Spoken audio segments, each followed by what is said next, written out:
Yes, good morning, sir. Good morning.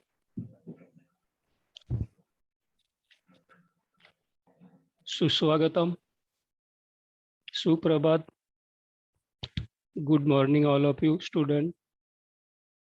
Brihanmumbai महानगरपालिका माध्यमिक शिक्षण विभाग आयोजित ऑनलाईन अध्यापन तासिकेत मी गौतम काळू निर्भवने आपले सर्वांचे सहर्ष स्वागत करतो. विद्यार्थी मित्रांनो, या अगोदर आपण भाग 3 मध्ये औक्षण, जाता असताला या पाठांचा, या कवितेचा आपण अभ्यास केला. त्यानंतर आता आपण भाग 4 मध्ये 3 मध्ये आपण जाणार आहोत. भाग 3 मध्ये जंगल डायरी या प्रकरणाचा आपल्याला अभ्यास करायचा आहे. तर बाळांनो, आपण गद्य विभागाकडे ही स्थूल वाचनासारखाच हा प्रकार है. ये एक जंगल सफ़र आहे. मतलब जंगल में जो सफ़र किया है उसके बारे में यहाँ पर लेखक ने, उनके अनुभव यहाँ पर लेखक ने लिखे हैं. बहुत ही अच्छा और सुंदर ऐसा ये लेसन है. लेसन की तरफ जाने से पहले हम थोड़ा इंट्रोडक्शन में ये देखेंगे कि पेपर पैटर्न में गद्य विभाग, मैंने आपको कहा था कि पेपर पैटर्न हमेशा आपके आंखों के सामने रहना चाहिए, है ना. तो उसमें हाँ, बघा, गद्य विभाग काल तुम्हाला पद्य सांगितलं की 16 मार्कांसाठी, गद्य विभाग तुम्हाला 18 मार्कांसाठी आहे. बरोबर. म्हणजे या विभागावरती तुम्हाला 18 मार्क्स के लिए आपको क्वेश्चन पूछे जाएंगे. तो उसमें पठित उतारा, अपठित उतारा म्हणजे 7, 7, 14 आणि 4 अशा प्रकारे, आणि त्यामध्ये सोमत अशा प्रकारे तुम्हाला हा विभाग विचारला जाऊ शकतो. आणि या विभागाची तुमची चांगली तयारी असली पाहिजे, कारण की यामध्ये तुम्हाला पॅसेज विचारले जातात. यामध्ये विशेष करून सोमत विचारलं जातं. आणि म्हणून जो आपण अभ्यास करत आहोत गद्य विभागांचा, त्यामध्ये वाचन फार महत्त्वाचं आहे. इसमें रीडिंग बहुत इम्पोर्टेंट है. पूरे के पूरे लेसन आपके रीडिंग होने चाहिए, क्योंकि इसमें वाक्य प्रचार, शब्द के अर्थ, ये सब मुहावरे, ये सब आपको पता होने चाहिए. ठीक है. ये हुआ मतलब लेसन के पहले जो इंट्रोडक्शन है, मार्क्स कैसे मिलेंगे उसके बारे में. ठीक है. अभी हम देखेंगे जंगल डायरी लेसन. Lesson number 11. ज्या पद्धतीने बाळांनो आपण एखादा प्रवास केल्यानंतर ते प्रवास वर्णन लिहितो, त्या पद्धतीने इथे लेखकाने जंगलातील प्रवास केलेला आहे. आणि लेखकाला जंगलाची फार आवड आहे, आणि लेखकाने इथे त्या पद्धतीचे त्यांना आलेले अनुभव त्यांनी इथे लिहिलेले आहेत. अतुल धामनकर, 1972, 1972. इथे त्यांचं चित्र सुद्धा आहे बघा, अतुल धामनकर यांचं. इथे जंगल डायरी वरती टायटल आपण घेतलेलं आहे. ठीक आहे. आता पहिले डायरी म्हणजे काय याविषयी थोडक्यात आपण बघूया. आप कहोगे कि जंगल की डायरी मतलब डायरी मतलब रोज निशी, हर रोज हमारे जीवन में सुबह से लेकर शाम तक जो भी घटनाएं घटती है उसको क्या करते हैं, लिख कर रखते हैं कुछ लोग. और वो आदत हमें भी होनी चाहिए लिखने की. त्याला रोजनिशी असं म्हणतो आपण. रोजनिशी म्हणजे रोजच्या घटना लिहून ठेवणे. और लेखक असतील किंवा कवी असतील किंवा काही लोक असे असतात की त्यांना आपल्या डोक्यातले विचार हे नोटबुकमध्ये लिहून ठेवल्यावर त्यांना मोकळं वाटतं, है ना. किसी से बताने से, किसी से शेयर करने से तो अच्छा है कि हम उसे लिख कर रखें और कुछ दिनों के बाद उसे पढ़ें. तो डायरी म्हणजे रोजनिशी लिहिणे. दिवसभरात जे अनुभव आपल्याला येतात त्याची तारीख आणि वेळ लिहून ते लिहून ठेवणे हा एक फार मजेशीर लिहिण्याचा प्रकार आहे. लेखक, कवी यांना लिहिण्याची अशी सवय असते. बघा, लेखक, कवी असतील तर त्यांची नोटबुक आणि पेन, कारण की कोणते विचार आपल्याला कधी सुचतील ते कधी पण लगेच त्यावरती ते लिहून ठेवतात. लिहिल्यानंतरच त्यांना अपन मैंने किसी को शेयर किए मतलब किसी को मैंने बताया, ऐसा उनको लगता है और अपना मन भी हलका होता है. म्हणून रोजनिशी लिहिणे ही एक चांगली सवय आहे. जर काही विद्यार्थ्यांना सवय असेल रोजच्या रोज लिहिण्याची, ही फार चांगली सवय आहे. तर डायरी म्हणजे रोजनिशी, मतलब हर रोज की घटना है उसमें तारीख और टाइम डालकर उसको लिखना. ठीक आहे. आता आपण इंट्रोडक्शनकडे जाऊया. प्रसिद्ध वन्यजीव संशोधक, वन्यजीव मतलब जंगलातील जीवांचे संशोधन, मतलब जंगल के जो प्राणी है उसके बारे में संशोधन करना, उसके बारे में रिसर्च करना, ये उसे कहा जाता है वन्यजीव संशोधक. लेखक आणि छायाचित्रकार, देखो ये लेखक भी है और छायाचित्रकार मतलब अच्छे से फोटोग्राफर भी है.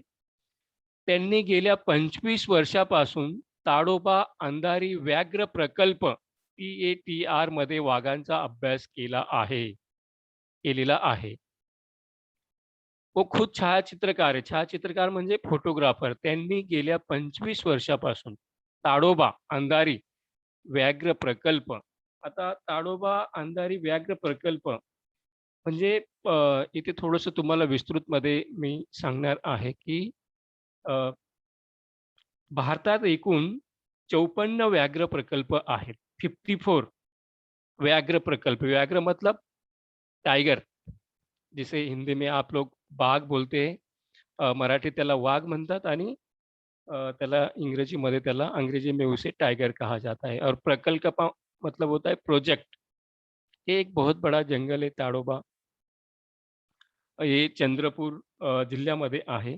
तर भारतात एकूण 54 व्याघ्र प्रकल्प आहेत.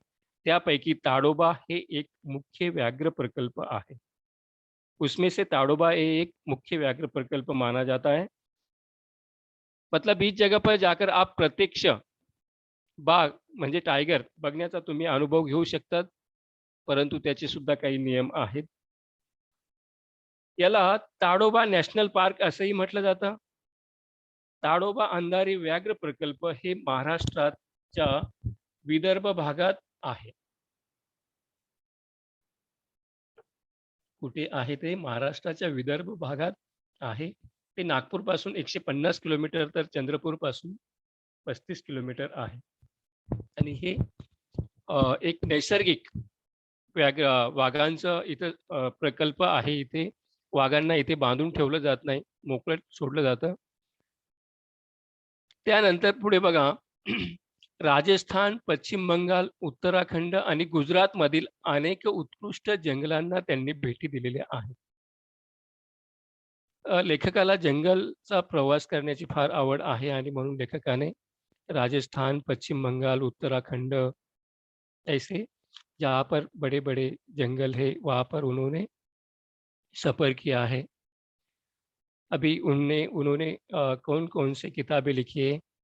त्यांची वाघ, मृगकथा, नवरंगाचं घरटं, अरण्याचे अंतरंग, महाराष्ट्रातील वन्यजीवन, ताडोबा वाघांचे जंगल, जंगलाची डायरी, मार्जर कथा ही वन्यजीवन विषयक पुस्तके त्यांची प्रसिद्ध आहेत.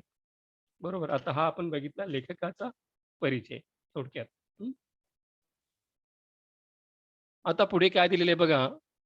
लेखकाने अतिशय, आता हा पहिला पॅराग्राफ आपण लेखकाचा परिचय बघितला. सेकंड पॅराग्राफमध्ये जो दुसरा पॅराग्राफ दिलेला आहे, त्यामध्ये आपल्याला पुस्तक म्हणजे या लेसनमध्ये इस लेसन में हमें क्या पढ़ना है, उसके बारे में दिया है. म्हणजे एक प्रकारे ती सेंट्रल आयडियाच असते. प्रस्तुत पाठात लेखकाने जंगलाच्या डायरीतील काही अनुभव सांगताना जंगलातील प्राण्यांचे निरीक्षण करताना आलेल्या चित्तथरारक प्रसंगाचे वर्णन केले आहे. बघा, आणखी पुढे काय म्हटलंय, की तसेच वाघिणीमध्ये दडलेल्या मातृत्वाचे रोमहर्षक वर्णन आलेले आहे. बरोबर.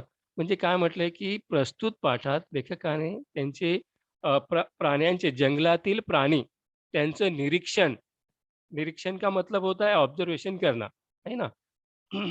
की मतलब प्राणियों की भी लाइफ़स्टाइल कैसी होती है, वो कैसे रहते हैं, कब सोते हैं, है ना? तो इसके बारे में उसका ऑब्जर्वेशन करना, उसका निरीक्षण करना. निरीक्षण म्हणजे ऑब्झर्वेशन. आता इथे एक फार महत्त्वपूर्ण गोष्ट इथे लेखकाने सांगितलेली आहे बघा. चित्तथरारक प्रसंगाचे वर्णन. चित्तथरारक मतलब जैसे कि ऐसा कोई अनुभव है कि जो आप खुद अनुभव कर रहे हैं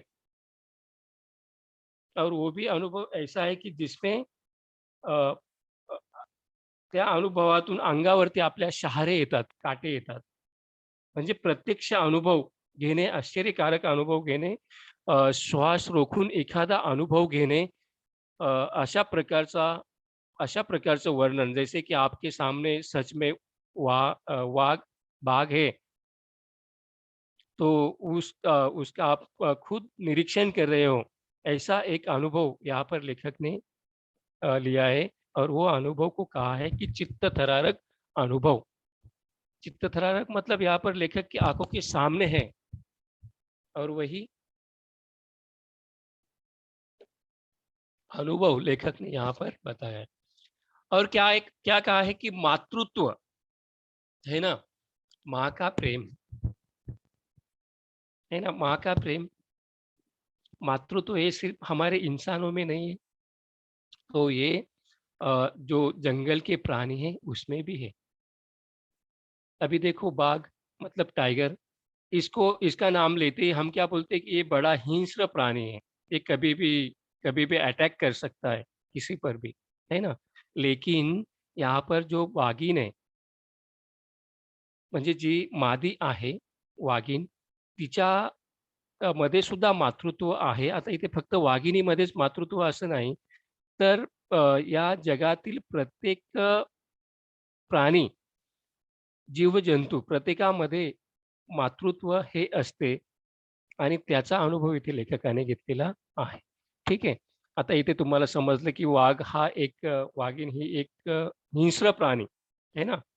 तो ऐसे प्राणियों में भी मातृत्व है, माँ की ममता है, वो यहाँ पर लेखक ने अनुभव किए हैं.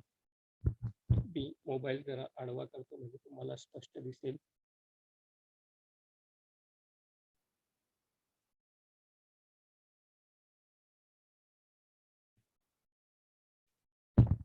हां, ठीक आहे. बघा आता इथे काय दिलेलं आहे. तारीख, वार, वेळ सगळं दिलेलं आहे. पहिल्यापासून लक्ष द्या, की बाजूला आपण शब्दांचे अर्थ सुद्धा घेतलेले आहेत. तारीख 27 मे 1997, वेळ सकाळी 6 ते 9:30 मतलब 6 to 9:30. कोळसा परिक्षेत्र, ताडोबा अंधारी व्याघ्र प्रकल्प, चंद्रपूर. आज पहाटेच कोळसावन विश्रामगृहातून बाहेर पडलो. विश्रामगृह इथे बाजूला शब्द दिलेले बघा. शब्द लिहून घ्या. शब्द के अर्थ लिख लो. विश्रामगृह का मतलब होता है आरामालय, मतलब जहाँ पर हम आराम करते ऐसे.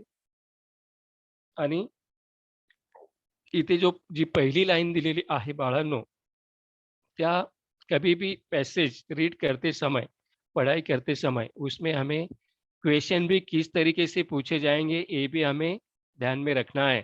जो पहली लाइन है देखो उसमें तारीख 27 में 1997, वेळ सकाळी 6 ते 9:30, कोळसा परिक्षेत्र, ताडोबा अंधारी व्याघ्र प्रकल्प, चंद्रपूर. मी तुम्हाला सांगितलं की चंद्रपूर हे विदर्भामध्ये आहे और चंद्रपूर हे महाराष्ट्रात में म्हणजे जिल्हा आहे तो. ठीक आहे. तर या ठिकाणी तुम्हाला 3 ते 4 प्रकारचे प्रश्न विचारले जाऊ शकतात. पहिला प्रश्न म्हणजे अंधारी व्याघ्र प्रकल्प महाराष्ट्रातील कोणत्या जिल्ह्यात आहे? बरोबर? पहिला प्रश्न जो आहे तो बघा, की अंधारी व्याघ्र प्रकल्प हा महाराष्ट्रातील कोणत्या जिल्ह्यात आहे? तर त्याचं उत्तर काय असणार आहे इथे बाळांनो? त्याचं उत्तर असणार आहे चंद्रपूर. महाराष्ट्रातील चंद्रपूर या जिल्ह्यात हा प्रकल्प आहे. हे इंटरनॅशनल पार्क आहे. बहुत ही म्हणजे खूपच प्रसिद्ध आहे हे ताडोबा अभयारण्य. त्यानंतर पुढचा प्रश्न कसा असणार आहे, की या पॅसेजमध्ये म्हणजे या उतार्यामध्ये आलेल्या प्रकल्पाचे नाव सांगा. बघा पहिल्याच लाईनमध्ये 3 ते 4 प्रकारचे प्रश्न आहे की नाही? तर काय आहे त्याच्यामध्ये प्रकल्पाचे नाव सांगा. उतार्यात आलेल्या म्हणजे पॅसेजमध्ये आलेल्या उतार्याचे नाव सांगा. तर उतार्याचं आपलं प्रकल्पाचे नाव सांगा. सॉरी प्रकल्पाचे नाव सांगा. तर प्रकल्पाचं नाव काय आहे? ताडोबा अंधारी व्याघ्र प्रकल्प. हा झाला दुसरा प्रश्न. त्यानंतर तिसरा प्रश्न बघा कशा पद्धतीने विचारला जाऊ शकतो, की उतार्यात आलेल्या डायरीची तारीख लिहा. इस पैसेज में जो म्हणजे जो उतारा आलेला आहे त्याच्यामध्ये तारीख, तर तारीख कोणती आहे? 27 मे 1997 बरोबर. त्याच्यानंतर आणखी बघा तिसरा प्रश्न तुम्हाला कशा पद्धतीने विचारला जाऊ शकतो, की यामध्ये आलेली वेळ सांगा. उतार्यात आलेली वेळ कोणती आहे? तर त्याची वेळ कोणती दिलेली आहे? मतलब टायमिंग 6 ते 9:30 हा त्याचा टायमिंग दिलेला आहे. त्याच्यानंतर बघा चौथा प्रश्न तुम्हाला कसा विचारला जाऊ शकतो, की क्षेत्र कोणते आहे? है ना? क्षेत्र म्हणजे आता इथे त्याचं उत्तर कोणतं असणार आहे? कोळसा परिक्षेत्र हे त्याचं उत्तर असणार आहे. तर या एकाच लाइनमध्ये 1 एंड हाल्फ लाइन जो है इसमें देखो कितने क्वेश्चन हमने बनाए 4 क्वेश्चन और वो भी इम्पोर्टंट. बरोबर. तर तुम्ही जेव्हा वाचन करत असणार बाळांनो, त्यावेळी त्या उतार्याचं वाचन करताना आपल्याला प्रश्नसुद्धा कशा पद्धतीने विचारले जाऊ शकतात, याची ज्या विद्यार्थ्यांना टेक्निक आली, की ते विद्यार्थी छानपैकी मार्क्स मिळवतात. है ना? सिर्फ रीडिंग करना इसे अभ्यास पढ़ाई नहीं हम कह सकते। उसको चारों तरफ से किस तरीके से हमें क्वेश्चन भी पूछे जाएँगे, ये भी हमें ध्यान में लेना है. ठीक आहे. आता आपण पुढच्या लाईनमध्ये बघूया. गावातून टोंगे वनरक्षक आणि त्याचा सहकारी वनमजूर येताना दिसले. बरोबर. वनरक्षक येताच आम्ही डावीकडे जाणारा झरी पुढे इथे थोडंसं कट झालेलं आहे, परंतु जाणारा झरी रस्ता उसके आगे जाणारे के आगे है झरी. झरी म्हणजे एखादा पाण्याचा जो झरा असेल, जंगल में बहुत पाण्याचे झरे असतात ना जंगलात, तर त्या ठिकाणी झरा असेल, तर त्याकडे जाणारा जो रस्ता असेल त्याला म्हटलं जातं झरी रस्ता. और क्या कहा है कि गावातून टोंगे, टोंगे ये एक नाम है ना? किसी का तो नाम है. किसका नाम है?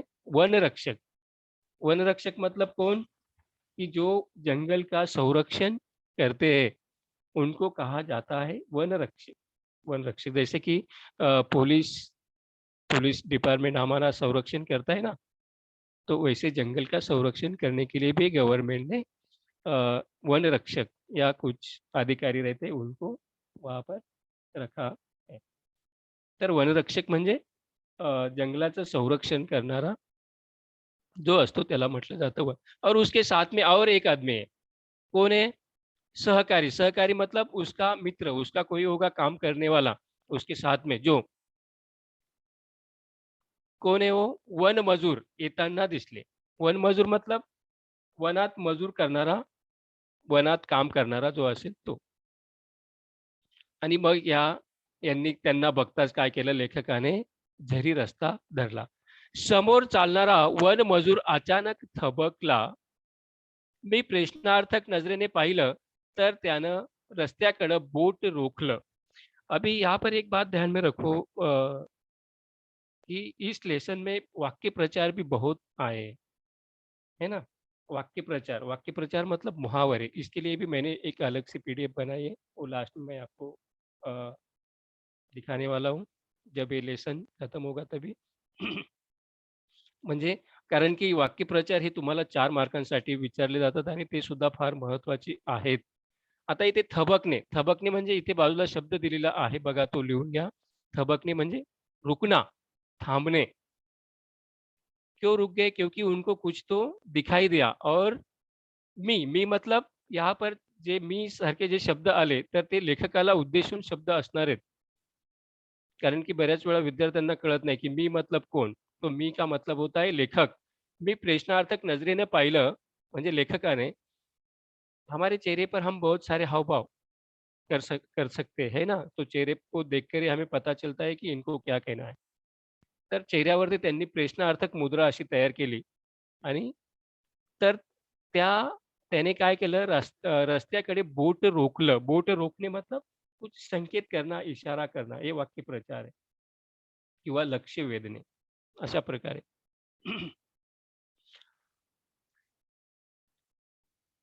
नुकत्याच गेलेल्या एका मोठ्या बिबळ्याची ताजी पावलं तिथं उमटली होती.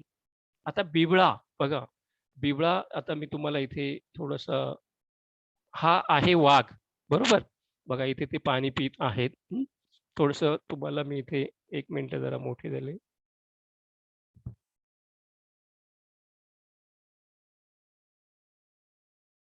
ये देखो.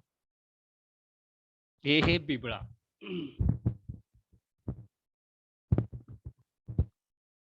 हा बिबळा बघा त्याच्याकडे बघितल्यानंतरच आपल्याला सुद्धा अंगावरती काटे येतात. म्हणजे हा बिबळा असला पाहिजे आणि त्याचा उसका जो मतलब आजू-बाजू की जो सराउंडिंग है, वो भी देखो कैसे एक दूसरे से मैच हो गए, हिल-मिल गए, घुल-मिल गए, है ना? की ते हिरव्या रंगामध्ये तो सुद्धा आपल्याला दिसणार नाही. बघा इथे बाजूला पाण्याचं तळं आहे. इथे बिबळा आहे. बिबळा म्हणजे ही एक वाघाची जात आहे. वाघासारखाच परंतु तो वाघापेक्षाही खतरनाक असावा, असं मला वाटतं. कारण की बिबळा हा मोठ्या प्राण्याची सुद्धा शिकार करतो, आहे ना. बिबळा हा म्हणजे वाघ, बफेलो, म्हशीसारख्या मोठ्या म्हशीसारख्या मोठ्या एवढ्या मोठ्या प्राण्याची सुद्धा शिकार करतो बिबळा. वाघ आणि बिबळा एकच, फक्त दोघांच्या जाती वेगळ्या आहेत. दोघांचा कलर वेगळा आहे. वाघाच्या अंगावरती पट्टे असतात. बरोबर. तुम्हाला मी दाखवलं चित्र.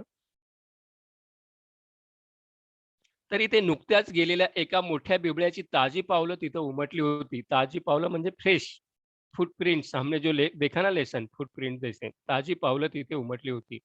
हा एक नर असून आम्ही पोहोचण्याच्या तासाभरा आधीच इथून गेला असावा. मी चौफेर पाहिलं, पण मला तरी काही दिसलं नाही. चौफेर, चौफेर मतलब पूरे चारों तरफ उन्होंने देखा, चारों दिशा में उन्होंने देखा लेखक ने, लेकिन उनको कुछ दिखाई दिया नहीं. मतलब अभी जस्ट देखो ये लोग कितने टैलेंट है उसमें भी कि जो प्राणियों के फुटप्रिंट्स हैं, मतलब जो उनके पैरों के निशान हैं, वो निशान देखकर वो पहचान लेते हैं कि ये अ, म्हणजे हा वाघ आहे, की दूसरा कोणता प्राणी आहे, की बिबळा आहे और ये बड़ा है, छोटा है ना? ये भी वो पहचान लेते हैं. ठीक आहे. तर आता अचानक मला जंगलाच्या कोपऱ्यावर थोडीशी हालचाल जाणवली. मी सगळ्यांना हातानंच थांबायची खूण केली. बरोबर. अचानक मला जंगलाच्या कोपऱ्यावर थोडीशी हालचाल जाणवली. कोपरा, कोपरा म्हणजे एक आडोसा, कॉर्नर. आता इथे लेखकाला काय झालेलं आहे, की लेखकाचं अचानक कुठेतरी लक्ष गेलेलं आहे आणि त्या ठिकाणी लेखकाला थोडीशी हालचाल म्हणजे मतलब मूव्हमेंट, थोड़ा-सा कुछ मूवमेंट उनको दिखाई दिया. जाणवली मतलब उसको मालूम होना, म्हणजे त्यांना ते माहिती झालं, की या ठिकाणी काहीतरी हालचाल होते आहे. मी सगळ्यांना हातानंच थांबायची खूण केली. खूण करणं मतलब इशारा करणं. हं. खूण इथे शब्द दिलेला आहे बघा. ख आणि न भानाचा. हं. नळाचा नाही. खून केली. खून करना मतलब इशारा करना, रुकने का लिए उन्होंने संकेत किए, इशारा कर दिया. मग दूरबीन डोळ्यांना लावल्यावर ती हालचाल स्पष्ट झाली. अभी लेखक के पास सब कुछ है. वहाँ पर दूरबीन है तो लेखक ने क्या किया, दूरबीन अपने आँखों को लगाई और उन्होंने अच्छी तरह से ऑब्जर्वेशन किया की यहाँ पर क्या है. तिथे एका तेंदूच्या झाडाखाली बांबूमध्ये बिबळा बसला होता. काय झालं तिथे एका बांबूच्या झाडामध्ये तेंदू हा एक झाडाचा प्रकार आहे. एक पेड़ का नाम है तेंदू, है ना? तो वहाँ पर ये बिबला बैठा था, मतलब छिपकर बैठा था वो। और वहाँ पर लेखक ने देखा की अरे यहाँ पर तो बिबला बैठा आहे. म्हणजे वाघाचाच एक प्रकार आहे तो. आणि हा अत्यंत अग्रेसिव्ह असतो हा बिबळा सुद्धा. कधी पण तो अटॅक जर आपण बघा इथे एक गोष्ट पण तुम्हाला सांगावीशी वाटते बाळांनो, की जेव्हा आपण जब हम जंगल में सफ़र करते हैं, तभी उस वक़्त हमें भी कुछ नियमों के पालन करना बहुत ज़रूरी है. अनुशासन अनुशासन का पालन करना बहुत ज़रूरी है. म्हणजे आपल्यापासून सुद्धा जंगलातील प्राण्यांना त्रास नको. जर आपल्यापासून त्यांना त्रास झाला, तर ते सुद्धा आपल्यावरती अटॅक करू शकतो आणि हा एक कुदरत का नियम है ना? ये तो कुदरत का ये तो अनुशासन है. नियम है की तकलीफ होने के बाद वो तो अटॅक करेगा है.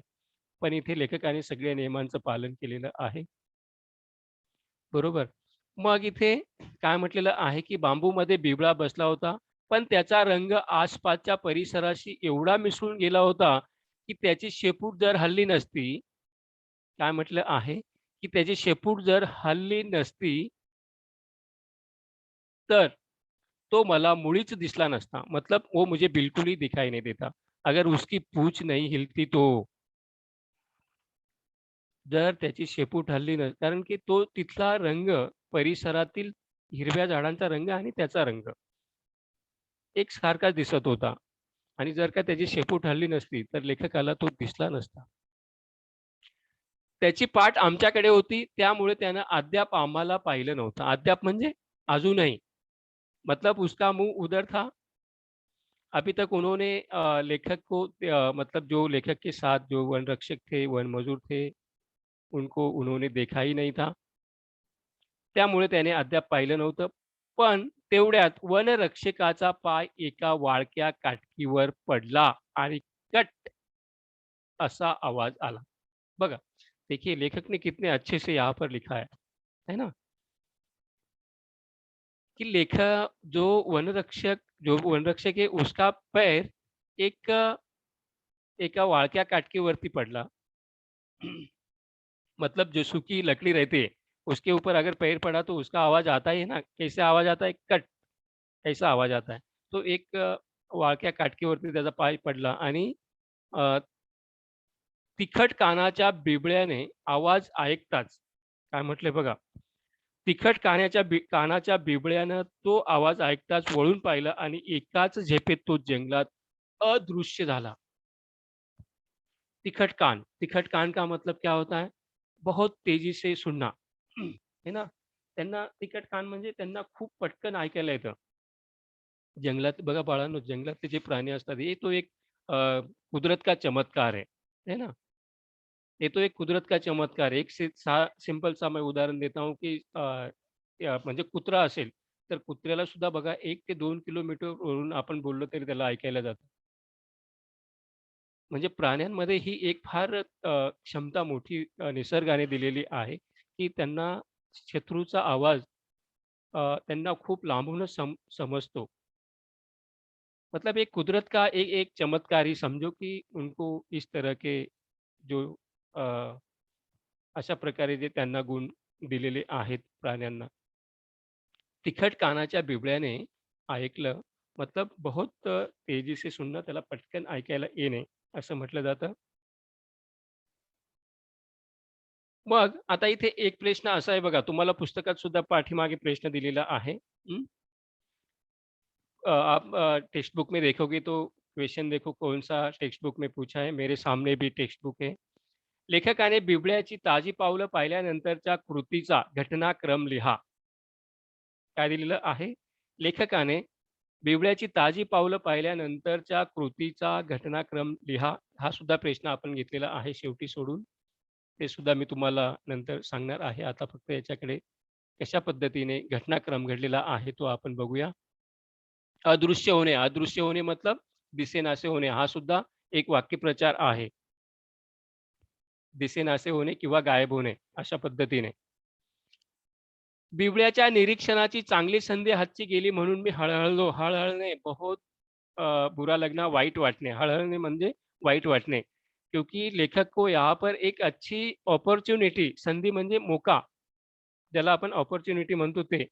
बिबळ्याच्या निरीक्षणाची चांगली संधी हातची गेली म्हणून मी हळहळलो. टोंगे यांना शर्मिंदा झाल्यासारखं वाटलं.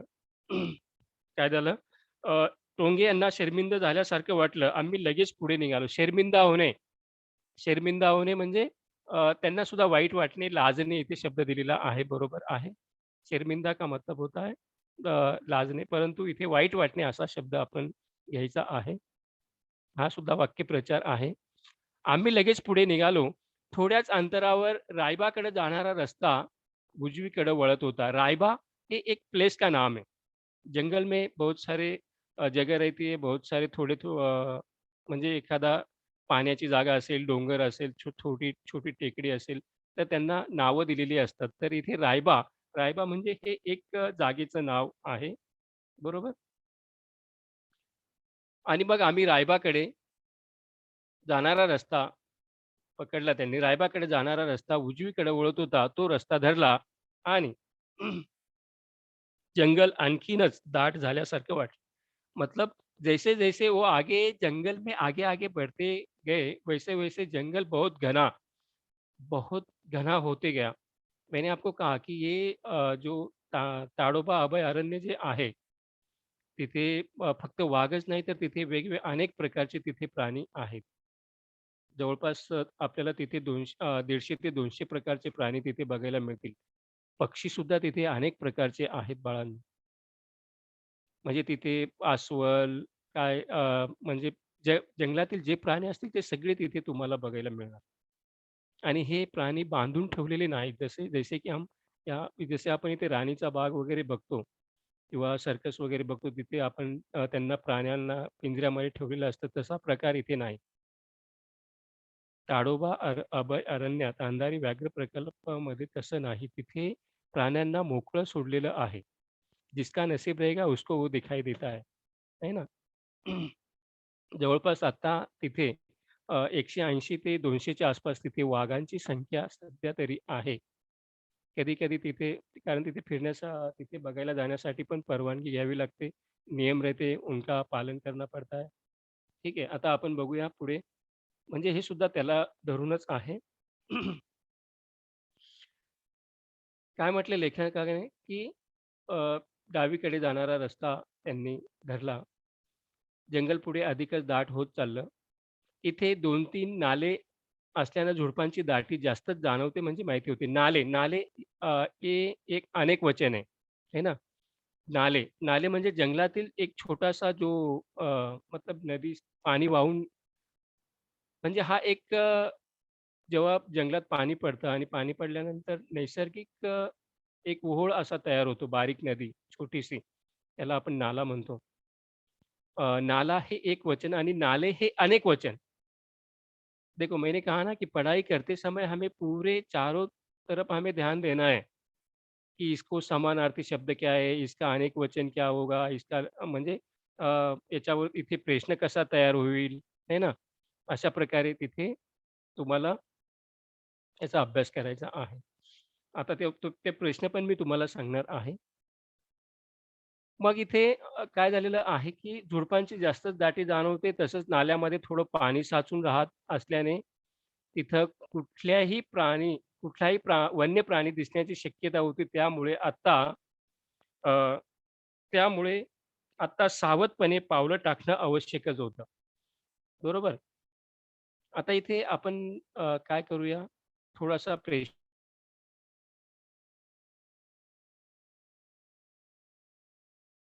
आपण प्रश्नावरती चर्चा करूया.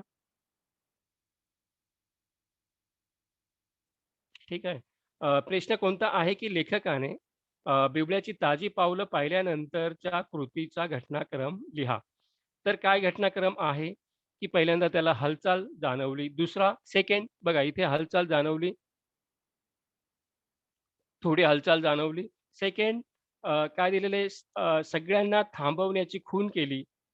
थर्ड दुर्बीण डोळ्यांना लावल्यावर हालचाल लेखकाला स्पष्ट झाली. फोर्थ वाला आहे तेंदूच्या झाडाखाली बांबूमध्ये बिबळ्या बसला होता हे लेखकाने बघितलं. 4 5 काय दिलेलं आहे, त्याचा रंग आसपासच्या परिसराशी एकदम मिसळून गेलेला होता. बरोबर.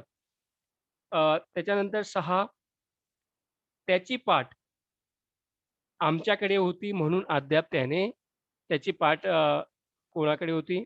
लेखकाकडे होती. अद्याप त्याने नव्हतं पाहिलं नव्हतं. आणि 7 वनरक्षकाचा पाय एका वाळक्या काठीवर पडला. बरोबर. म्हणजे हे 7 घटनाक्रम आहेत. ये तुम्हारा लिखा चाहे चाहे तो टेक्स्ट बुक होगा तो टेक्स्ट बुक के पीछे एक क्वेश्चन दिया है देखो, तो उसका आंसर इसमें है।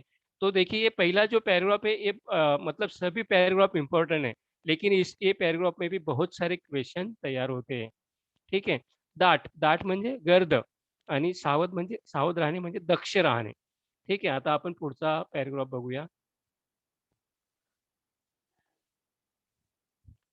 कालच कालच संध्याकाळी विश्रामगृहावर गप्पा मारताना टोंगेंनी मला त्या परिसरात 4 पिल्लं असलेल्या वाघ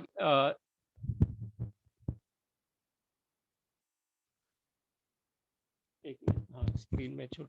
कालच संध्याकाळी विश्रामगृहावर गप्पा मारताना टोंगेंनी मला त्या परिसरात 4 पिल्लं असलेल्या वाघिणीबद्दल सांगितलं होतं. टोंगे जब वो दोनों मतलब लेखक और टोंगे, टोंगे ये वन रक्षक है ना? तो जब दोनों विश्राम गृह पे एक दूसरे से बातें कर रहे थे तभी बातें-बातों में उन्होंने लेखक को कह दिया, क्या कह दिया कि इस जगह पर मतलब जो परिसर है, जो सराउंडिंग है वहाँ का, तो वहाँ पर अ, म्हणजे तिथे एक वाघीण आहे आणि तिला किती पिल्लं आहेत? 4 पिल्लं. इथे प्रश्न तयार होतो बाळांनो बघा. काय काय प्रश्न होतो? प्रश्न कोणता तयार होतो? प्रश्न कोणता तयार होतो, की अ, वाघिणीला किती पिल्लं होती? आहे ना? म्हणजे त्या वाघिणीला किती पिल्लं होती? 4 पिल्लं होती. आणि त्या वाघिणीबद्दल इथे लेखकाला टोंगेंनी सांगितलेलं होतं. तेव्हापासूनच मला कधी तिथं जातो असं झालं होतं. प्रचंड उष्णतेचे दिवस असल्यानं वाघासारखं जनावर पाण्याच्या आसपासच वावरतं. प्रचंड उष्णता मतलब ये अप्रैल मई के दिन है। मई के महीने में बहुत गर्मी रहती उष्णता उष्णता म्हणजे उष्णता म्हणजे गर्मी, है ना? उष्णता म्हणजे गरमी आणि इथे काय दिलेलं आहे, की अ, त्या वाघिणीबद्दल टोंगेंनी त्यांना माहिती सांगितली आणि मग लेखकाच्या मनामध्ये असं झालं, की एकदा मी कधी त्या वाघिणीला बघतो आणि कधी तिचं मी निरीक्षण करतो, असं लेखकाला वाटत होतं. तेव्हापासून मला कधी जातो असे झाले होते आणि हे दिवस कसे होते? खूप उष्णतेचे. पाण्याच्या आणि मग काय दिलेलं आहे, की वाघासारखं जनावर, जनावरला समानार्थी शब्द कोणता? जनावर. जनावर इसे समानार्थी शब्द कौन-सा है? प्राणी, है ना? पाण्याच्या आसपासच वावरतं. वावर असना मतलब उसी जगह पर वो रहेंगे. आता इथे बघा, जंगल में कैसे कि ये नेचुरल पानी के कुछ स्रोत रहते हैं. उसी जगह पर अगर मई के महीने म्हणजे मे महिन्यात आहे तर प्रचंड ऊन असेल तर अशाच ठिकाणी आजूबाजूला हे जंगलातले प्राणी तिथे वास्तव्य करून राहतात. वावर असणे म्हणजे तिथे त्यांचं ये-जा असणे, फिरणे. लहान पिल्लं असल्यानं या वाघिणीला त्यांना पाण्यापासून जास्त दूर नेणं देखील शक्य नव्हतं. अभी आता इथे सुद्धा प्रश्न कसा तयार होतो, की वाघिणीने आपल्या पिल्लांना पाण्यापासून दूर का नेलं नाही? कारण का? कारण की तिला अ, त्यांची सुरक्षा महत्त्वाची होती आणि त्यांना पाण्यापासून दूर नेलं तर ते पाण्याबिगर अ, ते म्हणजे पाण्याबिगर त्यांचे हाल होतील. म्हणून त्याने त्यांना सुद्धा तिथेच ठेवलेलं होतं. शक्य नव्हतं.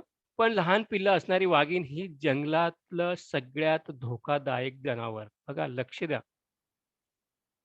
अभी जो भी मैंने पहिले कहा, की मातृत्व हे प्रत्येक प्राण्यामध्ये असतं. आणि जेव्हा का त्या आईच्या पिल्लांवरती मग ती स्त्री असो, की एखादी कोणतीही व्यक्ती असो की प्राणी असो, जर तिच्या पिल्लांना कोणी त्यांची छेड काढली किंवा त्यांच्याशी अ, नियम सोडून त्यांच्याशी आपण कोणत्याही प्रकारचं कृत्य केलं, तर अशा वेळी तो प्राणी आपला जीव घेण्यासाठी मागे-पुढे बघत नाही, हे इथे लेखकाला सांगायचं आहे.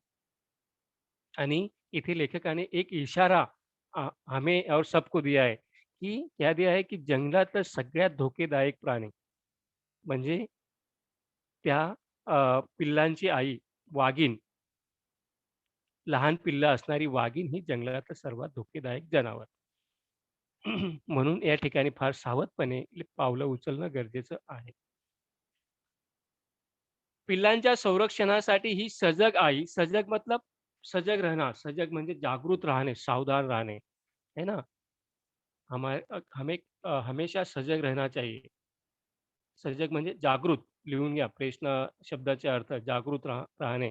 पुढे शब्दांचे अर्थ दिलेले आहेत ते तुम्हाला दाखवणार आहे. कुणाचा जीव देखील घ्यायला मागं-पुढं बघत नाही. त्यामुळं सुकलेल्या नाल्यात उतरताना माझ्या मनात एक अनामिक दडपण आलं होतं. अनामिक, अनामिक दडपण म्हणजे असं माहीत नसलेलं कुठलं इथे शब्द दिलेले आहे बघा. नाव नसलेलं इथे दिलेलं आहे. परंतु सावध म्हणजे दक्ष, दाट म्हणजे गर्द, ओलसर म्हणजे ओला, इथे परिसर म्हणजे आजूबाजूची जागा इथे दिलेली आहे. आपण ते शब्द घेणारच आहोत. अनामिक, अनामिक दडपण म्हणजे असं दडपण, की त्याला नाव नाही परंतु कुठलातरी अ, दबाव इथे लेखकाच्या मनावरती आहे. बरोबर? 10-12 पावलंच चाललो असू, मला नाल्यातील ओलसर चिखलात मांजरापेक्षा मोठ्या 10-12 पावलं चालले असू, तर लेखकाला तिथे मांजरापेक्षा मोठं पावलं असलेली त्यांना लेखकाला दिसली. मतलब फुटप्रिंट्स, पैरों के कुछ निशान वहाँ पर लेखक को दिखाई. आकाराची अनेक पावलं उमटलेली दिसली. मी झटकन पुढे जाऊन वाकून बघितलं. या पिल्लांच्या पाऊल खुणा होत्या. म्हणजे किसके पैरों के निशान थे? जो बाघीन थी ना, उसके जो छोटे-छोटे बच्चे थे, म्हणजे त्याला कुत्र्यापेक्षा थोडी मोठी असतील ते. उनके पैरों के ये निशान थे. झटकन, झटकन मतलब अ, पटकन पुढे जाऊन. लेखकाने लगेच त्यांचा अभ्यास केला. लेखकाला लगेच समजलं, की अरे, हे तर पावलं आहेत आणि ती सुद्धा कशाची आहेत? जो वाघीण आहे, त्या वाघिणीच्या पिल्लाची ही पावलं आहेत. पाऊल खुणा होत्या. त्या पग मार्क्सकडे बघून लक्षात आलं, की ते काल रात्रीचेच आहेत. म्हणजे ती ताजी पावलं आहेत.